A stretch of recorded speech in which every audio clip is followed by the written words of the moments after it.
पेणच्या श्री सदस्यांतर्फे भोगावती नदी स्वच्छता अभियान, 30 ट्रॉली कचरा जमा.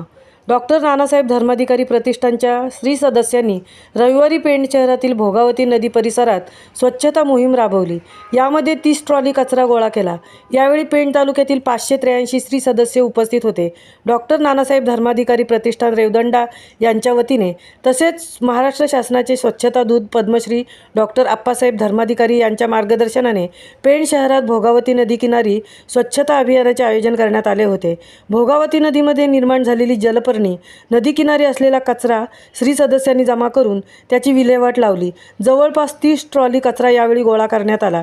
यावेळी आमदार रविशेठ पाटील, नगराध्यक्षा प्रीतम पाटील, पेण नगरपालिकेचे मुख्याधिकारी जीवन पाटील, तहसीलदार प्रसाद कालेकर, तरणखोप गावच्या सरपंच दर्शना पाटील, नगरसेवक अजय क्षीरसागर, दर्शन बाफणा, उद्योजक राजू पिचिका, आरोग्य अधिकारी शिवाजी चव्हाण आदी उपस्थित होते.